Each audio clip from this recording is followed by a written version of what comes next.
la première BMW M de l'histoire. Vous allez sûrement me dire la M1 évidemment, mais regardez ce qu'on vous a trouvé, un peu mieux encore, la M1 Procar, un véritable modèle de 1979. Donc si vous ne connaissez pas ce modèle mythique de la course auto mondiale, on vous fait un récap. Dans les années 70, BMW est devenue une référence en termes de sportivité avec la 3 litres CSL et la 2002 Turbo qui gagnent tout en sport automobile. Jochen Nierpach, responsable de la compétition chez BMW, souhaite alors lancer le premier modèle siglé du fameux M de Motorsport. En 1978, après de longs mois de conception à Munich associé au design du célèbre Giugiaro en Italie, la M1 voit enfin le jour. Elle tranche avec tout ce qui a été fait auparavant chez BMW. Un moteur central arrière, un châssis tubulaire et une coque en fibre. Seulement en faire une voiture de sport routière ne suffit pas pour Nierpach. Et comme souvent, BMW en fait une voiture de course afin de l'engager en groupe 4 dans divers championnats internationaux et même en rallye. Seulement ça, c'était sans compter sur le changement de réglementation de la FIA qui impose désormais un minimum de 400 unités produites pour l'homologuer en compétition. Il aurait donc fallu attendre des mois avant de l'avoir en piste. Mais BMW Motorsport ne se dégonfle pas et maintient son programme de production de voitures de course et décide de créer son propre championnat en attendant l'homologation. C'est ainsi qu'en 1979, le championnat BMW M1 Procar voit le jour. Le concept est juste génial. 8 manches en ouverture de Grand Prix de F1 avec uniquement des pilotes professionnels venant des sports prototypes, de l'endurance, mais surtout de la F1 elle-même avec des Niki Lauda, Jacques Laffite, James Hunt ou encore Nelson Piquet. Le team officiel BMW avait même 5 voitures réservées chaque week-end au top 5 des premiers essais de F1 du vendredi. Non mais imaginez juste aujourd'hui Hamilton ou Verstappen se qualifier pour la course de Porsche Super Cup sur le même week-end que leur Grand Prix. Le concept était incroyable. Niveau résultat, en 1979 c'est Niki Lauda qui remporte le championnat, alors qu'en 1980 c'est Nelson Piquet qui rafle la mise. À la fin de cette deuxième saison, BMW décide d'entrer en Formule 1 en tant que motoriste chez Brabham, tandis que la M1 Groupe 4 est enfin homologuée, ce qui marquera malheureusement la fin du championnat Procar. Ces merveilleuses voitures continueront à rouler plusieurs années en championnat GT, en rallye, mais surtout aux 24 heures du Mans avec la mythique version Andy Warhol initiée par Hervé Poulain. Ce qui est certain, c'est que la M1 Procar a marqué l'histoire de l'automobile par ses lignes, sa modernité et surtout sa sonorité incroyable.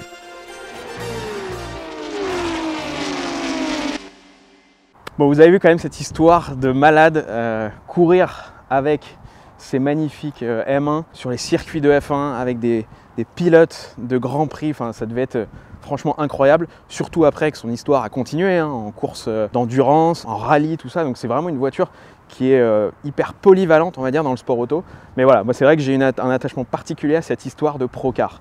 Donc si on la regarde après, plus en détail, c'est une voiture qui n'a au final pas grand chose à voir avec la version d'origine qui a été énormément modifiée par BMW Motorsport, ce qui est quand même assez rare à l'époque. C'est-à-dire que faut imaginer, on vous en a proposé plusieurs sur la chaîne. Souvent les voitures étaient livrées de série, il y avait des kits qui venaient se rajouter. C'était un peu du bricolage. On va dire que là, à ma connaissance, c'est une des premières voitures qui était vraiment conçue comme telle par un constructeur, par le département Motorsport, qui était pareil, assez novateur. C'est vrai que Nierpach sur ce point-là était vraiment quelqu'un de novateur. Donc, si on la regarde, elle est déjà beaucoup plus costaud que la version d'origine. On a quand même 28 cm de plus à l'avant. Je ne sais pas si vous imaginez, déjà quand on rajoute parfois sur des voitures de série 2-3 cm, c'est déjà beaucoup. Là, on a 28 cm. C'est ce qui lui donne ce côté vraiment mastoc de la voiture. Donc au niveau de la face avant, vous pouvez voir qu'on a gardé la même calandre, qui est la calandre d'origine de la BMW M1 et qui d'ailleurs à l'époque n'a pas fait forcément l'unanimité, faut le dire. C'est vrai que cette M1 Procar a, je pense, dans la tête des gens, été beaucoup plus populaire que la M1 d'origine. Ensuite, c'est vrai qu'on a cet énorme pare-choc, spoiler, appelez-le comme vous voulez, en fibre et qui prend du coup l'air en dessous du radiateur, l'air ensuite qui va dans les freins et qui donne ce côté, avec les ailes larges, ce côté du coup beaucoup plus agressif de la M1 Procar. Pour moi, c'est ce qui fait son identité en tout cas. Ensuite, si on va donc sur le côté, regardez quand même le look de profil de cette voiture qui est quand même, à mon sens, vraiment c'est une voiture qui peut-être à l'époque a été décriée mais qui aujourd'hui est tellement actuelle avec des formes sharp, avec des aérations et tout. C'est tout ce qu'on peut retrouver dans les codes du design actuel. À l'époque, Giugiaro a fait un travail vraiment exceptionnel. Bon, regardez-moi ces jantes. Ça, c'est des jantes que j'aime beaucoup, je crois que je le répète assez souvent sur la chaîne. Ces jantes des années 80, assez pleines, avec justement ces trous, on les appelait comme ça, pour évacuer l'air. C'est significatif voilà, de ces voitures de sport des années 80. Dans sa construction, on voit aussi qu'elle est en 2 parties. Ça me rappelle un petit peu les jantes Fuchs, pour ceux qui connaissent les jantes de Porsche, avec cette partie justement un peu en chrome et une partie à l'intérieur avec des boulons, on va dire. Ici, ce sont des Irmler Racing, je ne connais pas s'il y en a qui connaissent, avec un écrou central, ce qui fait quand même vraiment racing. D'ailleurs, écrou central, mais en 1979, ils ne les avaient pas encore. En 1980, il me semble qu'ils ont mis des vérins sur la voiture, donc c'est une voiture qu'on peut lever et donc du coup changer rapidement les pneus. C'est aussi pour ça qu'il y a des écrous centraux, c'est quand même assez utile. Ensuite, à l'arrière, regardez-moi encore ce déport des ailes. À l'avant, on a dit que c'était 28 cm, à l'arrière, c'est 32 cm de large qu'ils ont rajouté, donc ça donne excusez-moi, mais un arrière-train vraiment énorme. C'est tout ce qui fait le charme de cette voiture. Ensuite, à l'arrière, bon, c'est plus sobre qu'à l'avant. On a moins ce côté massif. La seule différence, c'est qu'ils ont rajouté cet énorme aileron qui était monté à l'époque. Pareil, c'est un aileron qui, je trouve, est assez moderne pour une voiture de fin 70. C'est des lignes qui sont vraiment actuelles, je trouve, dans les designs qu'on retrouve. En tout cas, j'aime beaucoup. Pour le reste, assez basique. On a juste un énorme pot d'échappement derrière. On va vous montrer après l'intérieur. Mais voilà ce qu'on pouvait dire. Et ici, on retrouve, alors là pour le coup on est vraiment dans le vintage, avec ces ailettes d'extraction d'air du moteur qu'on pouvait retrouver sur plein de voitures de cette époque, Ferrari, Lamborghini, enfin il y a plein de voitures avec ce type d'extraction que je trouve vraiment magnifique. Ensuite, vous l'avez peut-être remarqué, on en parlera tout à l'heure, mais il y a une livrée qui est très spécifique, qui fait très vintage, mais en même temps qui a été réalisée il n'y a pas longtemps, c'est cette livrée Baltic. On en parle juste après quand je vous aurai fini de présenter la voiture, mais je trouve que ça lui va super bien. On regarde le moteur, je vous montre ça. On enlève les petites goupilles. On m'a dit que j'avais le droit de pousser sur l'aileron, ce qui est assez rare parce que normalement les ailerons sont assez fragiles. C'est bon, ça tient bien. Ce moteur, regardez, alors déjà premier truc qui frappe, on a énormément de place ici à l'arrière. Donc pour cette voiture qui fait par exemple le tour auto, c'est vrai que c'est quand même assez sympa, je trouve, de pouvoir mettre des choses même dans une voiture aussi racée que celle-là. Ensuite, ce qui nous intéresse, ça va être ce moteur central arrière, ce moteur 6 cylindres mythique. C'est un M88. Alors, pour info, le M88 était sur la version M1 d'origine, mais celui-là, c'est vraiment une version motorsport course qui a vraiment été préparée spécifiquement pour la course. Il faut savoir quand même qu'on passe de environ 277 chevaux, je crois, à 470 chevaux. Donc, je ne sais pas si vous imaginez, on gagne quasiment 200 chevaux dans la préparation, ce qui est énorme. On passe aussi de 6000 tours à 9000 tours. Donc on passe clairement d'un moteur, on va dire, utilisable au quotidien à une bête de course absolue. Alors, spécificité de ces moteurs de ces années-là, et en particulier des BMW, regardez, c'est cette guillotine. Cette guillotine d'admission, alors on va dire dans les dernières voitures, il me semble, alors je n'étais pas né à cette époque-là, mais dans les dernières voitures à avoir justement ces injections mécaniques. Donc ici on a en dessous une pompe Kugel-Fischer, mais on a aussi donc cette guillotine comme il l'appelait. Alors on l'a déjà vu, si vous en rappelez et que vous étiez là au début de la chaîne, on l'a déjà vu dans la 3 litres CSL. Donc c'est un système en fait qui vient s'ouvrir et qui vient injecter de l'essence visuellement, c'est-à-dire qu'on voit l'essence qui va dans les guillotines et qui ensuite va dans le moteur. Pour info, on voit qu'il y a une boîte à air, l'air est pris ici. L'air est pris ici, donc rentre ici et vient alimenter le moteur. Voilà. Donc moi c'est une mécanique que j'avoue, je trouve absolument magnifique. Quand on a une livrée comme ça, typée horlogerie avec Baltic, je trouve que ce moteur-là se rapproche quand même pas loin de l'horlogerie parce que c'est juste magnifique.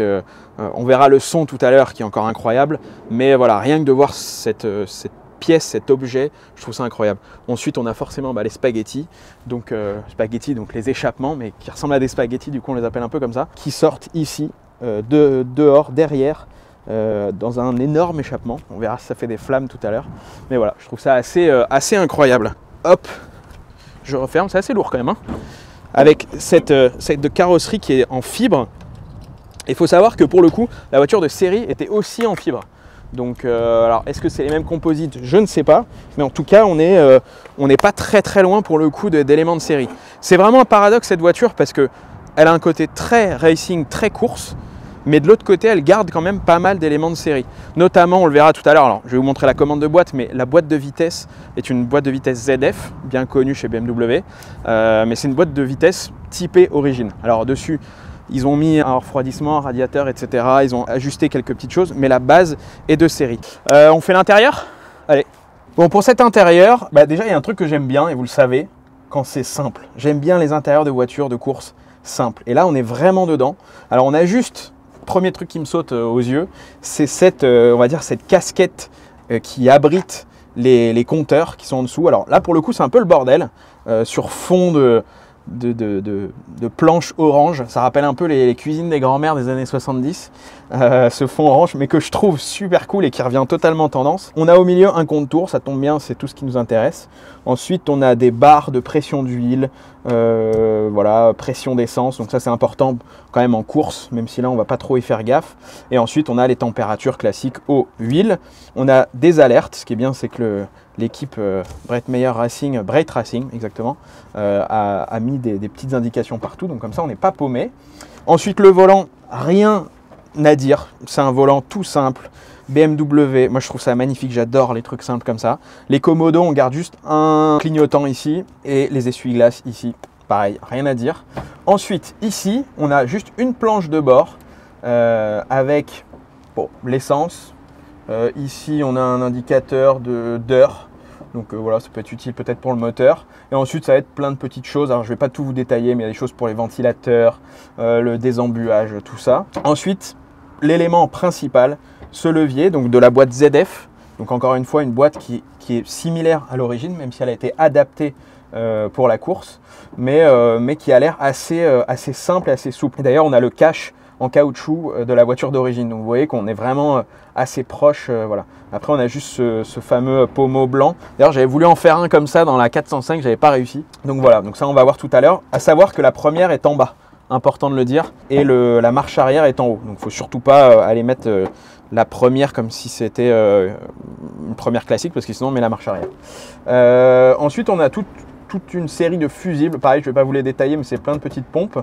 Mais c'est assez marrant, il y a un petit côté un peu gadget James Bond. Et ici, tout ce qui est, voilà, vous voyez que tout s'active. Tout ce qui va être... Voilà, c'est bon.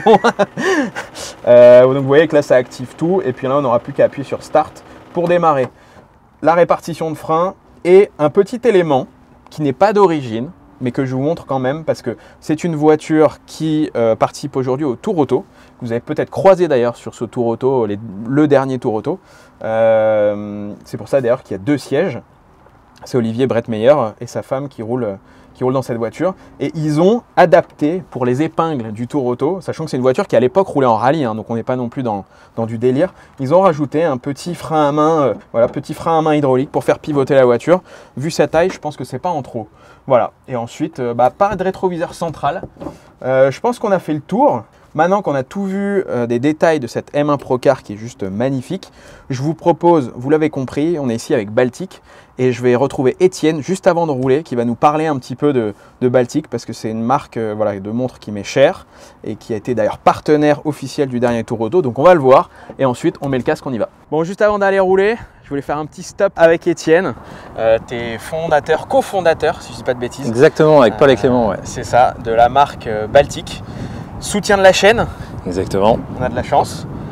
Partenaire du Tour Auto. Chronométreur officiel. Chronométreur officiel du Tour Auto. Ça a son importance. Vous l'avez peut-être vu. Et au-delà de ça, aussi partenaire et un peu cette voiture est un peu la voiture fétiche. Fétiche, phare. Le joyau de Baltic, tu vois. C'est ça, un peu. de Baltic. Donc merci déjà d'avoir pu organiser un peu cet essai. Avec grand plaisir et merci à toi justement de faire cet essai-là plus en profondeur. Moi c'est un plaisir, je pense que tout le monde est d'accord pour le dire. C'est une voiture déjà passionnante parce que on en a parlé au début de la vidéo, toute son histoire avec le Procar, les grands prix de F1, tout ça. Enfin, juste une histoire incroyable. Qu'est-ce que ça faisait pour toi d'être déjà au Tour Auto et d'avoir cette voiture là, quoi, en gros, présente au Tour Auto? Alors en fait, tu vois, le milieu de l'horlogerie et le milieu automobile sont deux milieux très connectés parce que au final, c'est les mêmes personnes qui aiment un peu les mêmes choses, les beaux objets, la belle mécanique, et du coup, c'est deux milieux qui souvent s'assemblent très bien. Accessoirement, on est passionné d'automobile aussi, tu vois, donc pouvoir à peine. un peu À peine. lier les deux, tu vois, pour moi c'était important et ça a du sens en fait. L'historique, c'est la raison, tu vois, la raison principale pour laquelle, tu vois, nous on fait des montres inspirées vintage grosso modo, mais remis au goût du jour, et c'est exactement ce qu'est le Tour Auto en fait aujourd'hui. Et de fil en aiguille, on est venu à faire une première collaboration il y a quelques années, en 2022, qui a cartonné, et en fait on a remis le truc sur la table avec le Tour Auto l'année dernière. Avec des montres du coup officielles du Tour Auto, je te lance là-dessus, Ouais. parce qu'il y en avait une magnifique cette année avec un chrono qui était livré en plus avec le coffret.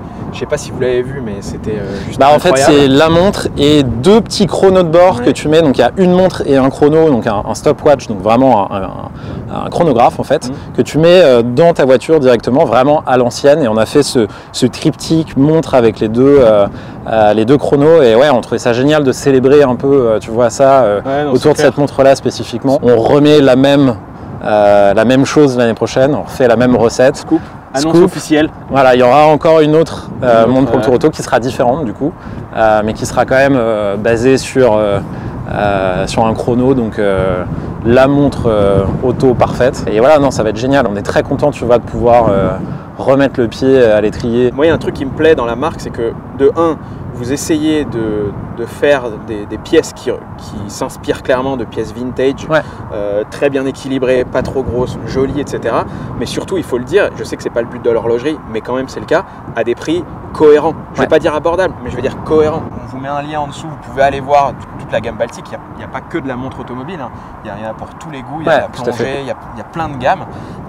Mais voilà, je trouve que c'est cohérent et c'est des montres plaisir en fait. Grosso modo, notre prix moyen c'est 700 €, donc c'est quand même plutôt abordable Ouais, pour des c'est montres clair. mécaniques. C'est clair.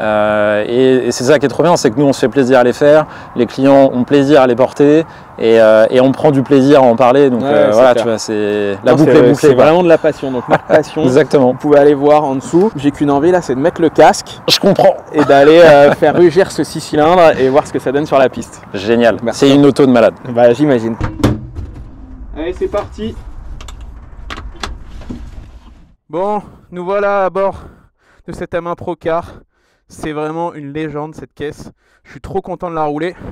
Regardez-moi cet intérieur, le orange ici. J'ai juste une envie, c'est de tourner ici le ignition, partir, start. Donc on va mettre ça. Là normalement tous les boutons ici dont on a parlé tout à l'heure sont bons. Ici on est au neutre. Allez.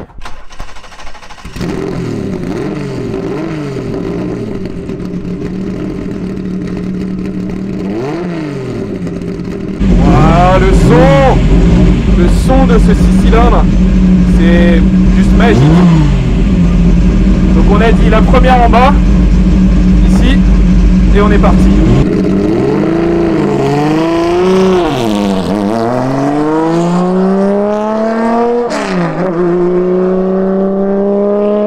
La boîte est assez tranquille, on dirait vraiment une voiture de série. Alors je vais faire gaffe parce qu'il y a du soleil, mais on est quand même en plein hiver, surtout qu'on est dans le nord à Ville. Donc c'est un petit circuit comme vous le voyez. Ça ressemble un peu à un circuit de rallye, vous voyez là ça glisse un peu. Oh, le son que ça fait. J'y vais tranquille quand même parce qu'on est quand même dans une voiture d'extrême rareté sur un petit circuit, donc voilà, c'est magnifique. C'est magnifique ce son.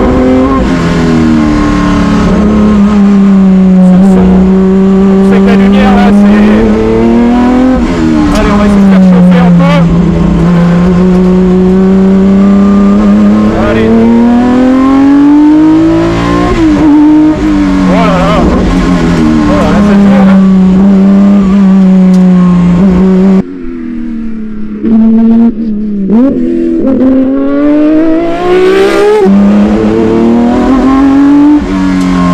Ça tourne, ça bosse.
vraiment maniable.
ce bruit assourdissant du 6 cylindres.